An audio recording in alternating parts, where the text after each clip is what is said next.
पुरानी हवेली के उस बंद कमरे में 20 साल से कोई नहीं गया था। दीवारों पर मकड़ी के जाले लटक रहे थे, हवा में बासीपन और सड़न की गंध थी। रवि, जो उस हवेली को देखने आया था, धीरे धीरे उस कमरे में दाखिल हुआ। कोने में उसे एक पुरानी चमड़े की मोटी किताब दिखाई दी, धूल से ढकी, मगर जैसे किसी की नजर उसकी रखवाली कर रही हो। किताब उठाते ही रवि की हथेलियों में अजीब सा झंझनाहट दौड़ गई। वो भारी थी, मानो भीतर पत्थर या हड्डियां हों। उसने बड़ी मुश्किल से उसका एक पन्ना खोला और उस पर लिखा था बस एक शब्द, देखो, खून जैसे लाल रंग में। उस शाम हवेली में तापमान अचानक गिर गया। हवा में सड़ी मछली जैसी बदबू फैल गई। रवि को लगा जैसे दीवारों के पीछे कोई चल रहा हो।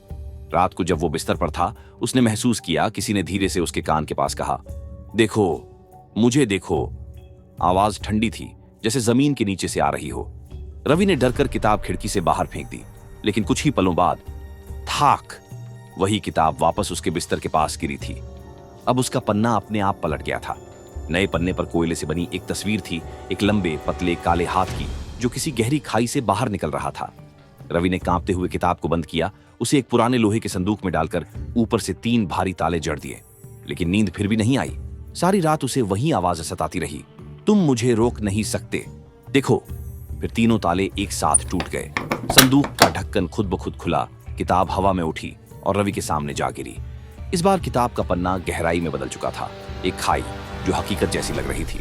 और वही पतला हाथ अब पन्ने से बाहर निकल आया था। उसकी ठंडी उंगलियां रवि की आंखों की ओर बढ़ रही थीं। रवि ने चीखने की कोशिश की, लेकिन उसके गले से सिर्फ एक फुसफुसाहट निकली।